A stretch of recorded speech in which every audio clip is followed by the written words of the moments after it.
السلام علیکم. ڈیرہ وسیب کی لائیو نشریات سے نعمان بھٹو آپ کو خوش آمدید کہتا ہے. اس وقت ہم ڈیرہ پریس کلب کے بالکل سامنے موجود ہیں.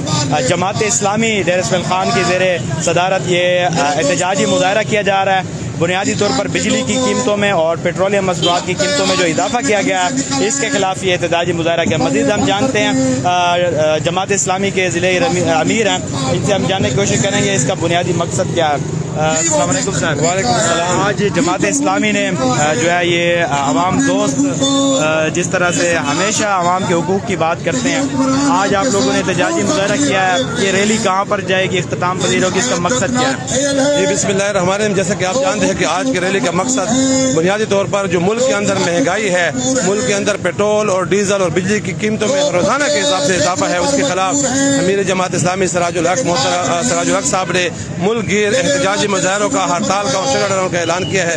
تو آج اس سلسلے کی یہ کڑی ہے ہماری, اور ہم اس کے ذریعے سے حکمرانوں کو پیغام دینا چاہتے ہیں کہ آپ کی نااہلیوں کی وجہ سے, آپ کی عیاشیوں کی وجہ سے, آپ کی نااہل حکمرانی کی وجہ سے ملک اس وقت اس نہج پہ پہنچ چکا ہے کہ آج سری لنکا جیسا ملک بھی, اس کی کرنسی بھی ہم سے اوپر ہو گئی ہے.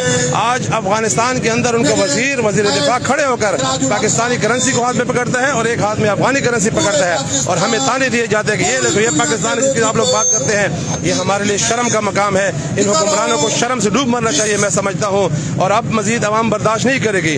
ہمیں بل ٹیکس 16 قسم کے ٹیکس عوام دے اور عیاشی ان کو ملے. یہ ظلم کی انتہا ہے کہ یہاں پہ ایک بندہ ریٹائر ہوتا ہے, چاہے وہ جج ہو چاہے وہ جرنیل ہو, میں بات کھل کے کرنا چاہتا ہوں, ان کو جو ہے نا لاکھوں کی تنخواہ ملتی ہے, ماہانہ لاکھوں کی تنخواہ لیتے ہیں. اس کے علاوہ ان کے نوکر بھی فری ہوتے ہیں, ان کے لیے بجلی بھی فری ہوتی ہے. تو ان کے عیاشیوں کے بل مزید یہ عوام نہیں برداشت کر سکتے.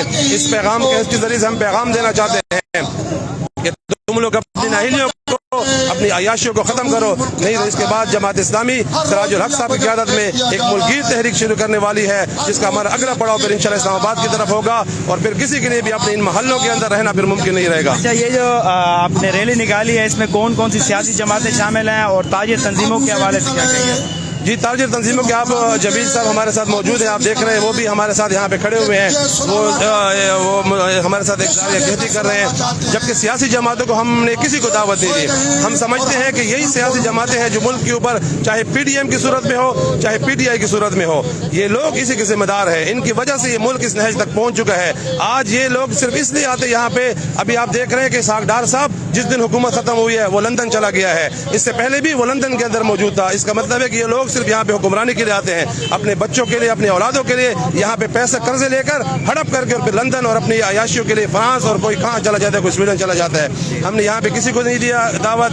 ہم نے ان کے خلاف بغاوت کا اعلان کرتے ہیں سیاسی جماعتوں کو, اور عوام سے بھی کہتے ہیں کہ ابھی آپ ان لوگوں کو, چوروں کو, لٹیروں کو آپ پہچانے. باقی تاجر تنظیم انشاءاللہ ہمارے ساتھ ہے. بہت شکریہ. ناظرین آپ نے گفتگو سنی ہے, ضلع امیر ہیں جماعت اسلامی کے, باقی بھی یہاں پر سول سوسائٹی کے کثیر تعداد موجود ہے. اب تک کے لیے اتنا ہی.